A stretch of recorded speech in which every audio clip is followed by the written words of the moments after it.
The clock had just struck 12 when the knock echoed. Not harsh, not insistent, just 3 soft taps against the wooden front door that sounded far too loud in my quiet little house. I jolted upright from the couch, still wrapped in the crocheted throw I'd been napping under. My old tabby, Mabel, leapt from my lap with a startled hiss. I hadn't been expecting anyone. Not at that hour. The house was dark except for the soft halo cast by the corner lamp. Outside, the streetlight bathed the sidewalk in a faint amber glow, glistening off the thin sheen of rain on the pavement. I waited a moment, pulse thudding harder than I'd admit, then pulled my robe tighter and walked toward the door. When I opened it, the last person I expected stood there in the midnight drizzle. Mark, my neighbor from 2 doors down. "Hey, I'm sorry," he murmured, hands buried in his windbreaker pockets. "I didn't mean to scare you. I just didn't know who else to go to." His hair was damp, curling slightly at the ends, and his face looked worn, tired in a way that went beyond lack of sleep. Something in his voice made me pause. "It's okay," I said gently, stepping aside. "Come in." Mark was a quiet man, probably in his early 60s, widowed for a few years now. We'd exchanged neighborly greetings for a long time. He once helped me carrying groceries, and I dropped off cookies during Christmas, but we'd never really talked beyond that. He stepped in slowly, almost hesitating, as if unsure he should have come at all.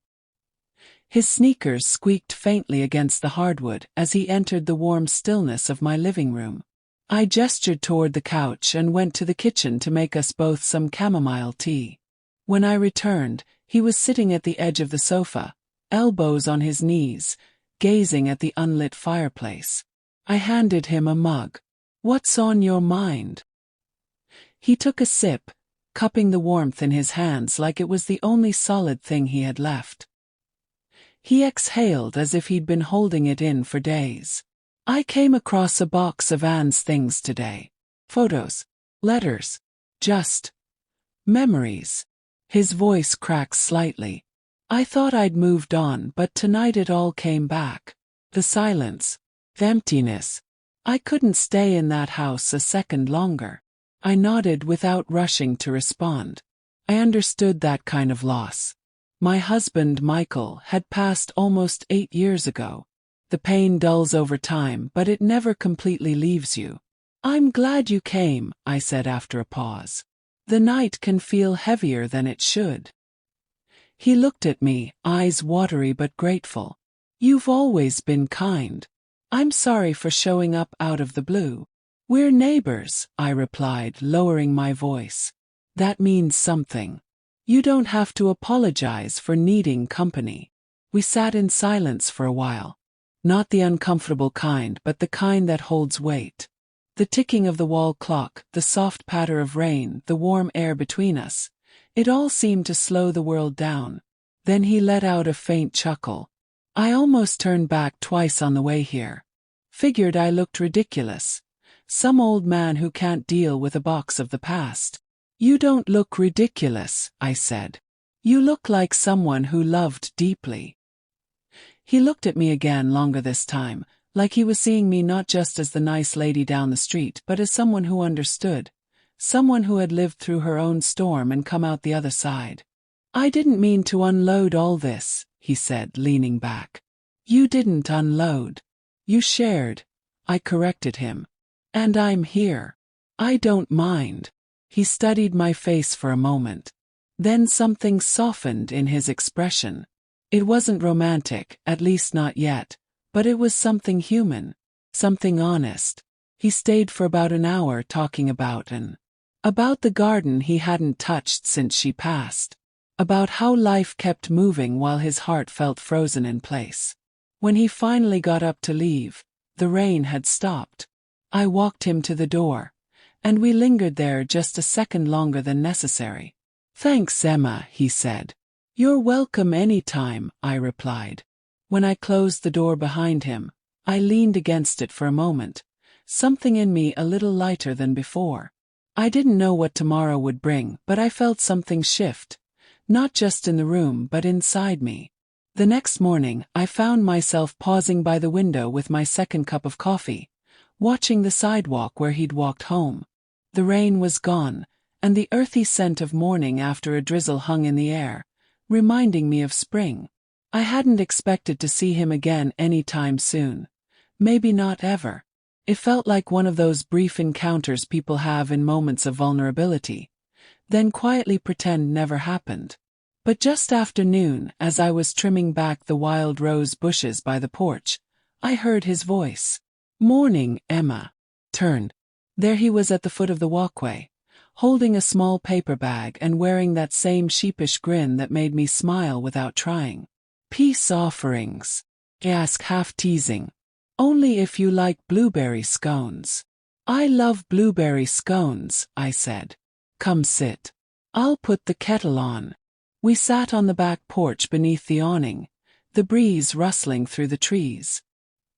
He handed me a scone wrapped neatly in a napkin, and I poured us tea into the same cups from the night before. That small detail felt comforting, like continuity. "I wasn't sure if I should come by," he said after a few bites. "I'm glad you did," I replied without hesitation. He seemed relieved. "Last night I wasn't really myself. I didn't even realize how much I needed to talk until I started." "You were yourself," I told him. "Just the part you don't usually show." He leaned back in his chair and closed his eyes, face tipped toward the sunlight. I watched how the light softened his features, how the tension in his shoulders seemed to have eased. "You ever feel like the world moved on without you?" he asked. "All the time," I answered. After Michael passed, there were days I didn't hear my own voice out loud. I'd walk through the store and wonder if anyone even saw me. He opened his eyes. "That's exactly it." We sat a while, the sun slowly warming our skin. Then he asked something I didn't expect. "What helped you keep going?" Pause.